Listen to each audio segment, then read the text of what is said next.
hallucinate. I see mainly spiders and maybe mice or a snake or something on the floor or on the wall. Sometimes the spiders are crawling all over me, and I can hit them off of me and actually see them flying through the air, the spiders. And it scares the nurses because they don't know how to handle it at all. Somebody will say to you, it's 6 o'clock, are you hungry? And you'll hear, it's 6 o'clock, and then you'll sort of make all these ramifications about it being 6 o'clock, and you'll sing little songs about it being 6 o'clock, and just generally react to the 6 o'clock.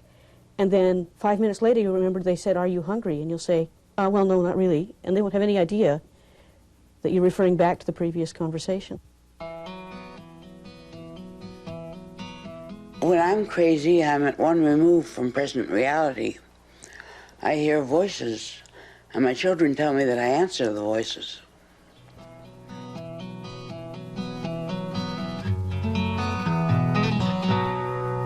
Within these walls is a story of several people who have been hospitalized for mental illness, either in provincial mental health hospitals or in other hospitals in BC. Within these walls also refers to the walls of self-protection they have built up around themselves. If the surface doesn't crack, nobody will ever know that we have been mentally ill. When my daughter Jill and I first saw the need for this video, we advertised. We made up a poster and circulated it to the places where the, quote, mentally ill, unquote, hang out. As a result, we got several volunteers, brave people who are not afraid to admit they have been in the hands of the mental health service, some of them for more than 30 years. All of our participants are highly intelligent people, some of them brilliant. They have all been hospitalized, some by psychiatrists that are less than brilliant. We are not all consumers of the mental health system. Anita describes herself as a survivor. And I, who am ending my days with some symptoms of tardive dyskinesia brought on by the pills, would describe myself as a recipient. We have all been called psychotic, which means a total break with reality, on which psychiatrists seem to have a corner. And many of us have been called schizophrenic, which means approximately the same thing. Schizophrenia is defined as incurable. When I was sick the first time, I was working at a bowling alley, and I began to think the police were after me and were out to get me, and I remember receiving my payment, a $20 bill with a mark on it, a $20 mark on it. And I thought that the bill was marked and that they were going to arrest me.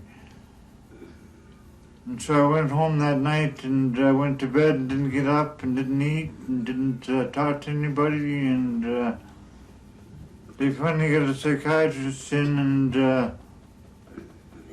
he went to see me, and I remember sitting in his office, and I guess he asked me whether I would commit suicide by jumping out the window. I was on the 14th floor. And I must have said yes, because he then said he would send me to Riverview, which was then called Essendale.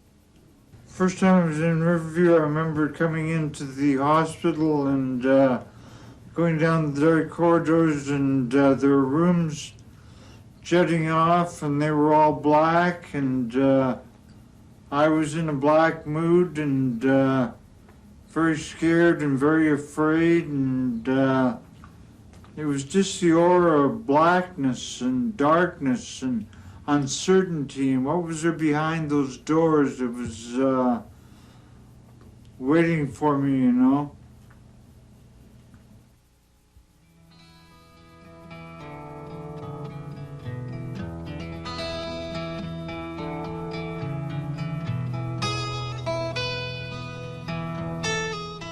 I was at home raising 3 small children,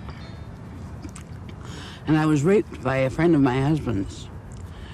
And my husband refused to believe it and sent me off to a psychiatrist who also refused to believe it and sent me to a priest clinic. I feel that society was very punitive towards me, and that husband, who refused to believe my story, said he wanted me back, so they gave me the harshest treatment they had in the hospital to punish me. And in the meantime, he got involved with another girl and got her pregnant. The treatment they gave me at Priest Clinic was coma insulin treatment, which is really dreadful. They strap you into bed with 8 folded sheets and give you a massive dose of insulin in your arm. And you lie there for 10 days sweating all morning, and the women around you are shrieking and screaming because they're already in coma. And then I suppose you do that too when you go into coma. And they did this treatment for me in the mornings for 4 months, till I'd done 27 hours of dying on the insulin.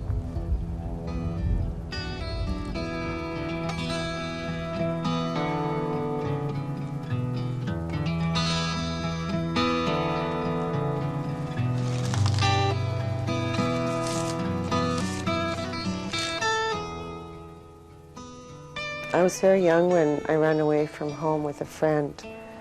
And when we were caught and brought back to Kitimat, we were ostracized by the entire community. It became so unbearable that I ended up trying to commit suicide. I just took any old pills, but the intent was clear, and my family doctor felt that I should leave Kitimat, that it was just too difficult for me to stay there. And they told me that I would be coming down to Vancouver to stay in a group home. And really what had happened was they put me here, and without, my knowledge, I didn't know about it. So when I came down here, I came with a nurse and a police officer. And when we came to these huge buildings, and I saw Welcome to Essendale at the age of 12, I just became terrified.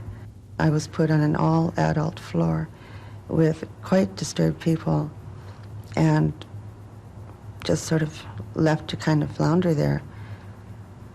So that was my first introduction to a mental hospital. I shouldn't have come here. It was a big mistake, and I believe that it set the tone of how the rest of my life would go. The initial part of Riverview was really horrible. Like, I remember the side rooms. I remember I couldn't go to the toilet, and so I'd have to do it in one corner of the room, and you knock on the door, and nobody would come to respond to you, and then they get all angry at you because you made a mess on the floor or whatever. And but I remember the side rooms, and when I complained or whatever, I got put back in the side room, and they would thrust the painful needle right into my backside.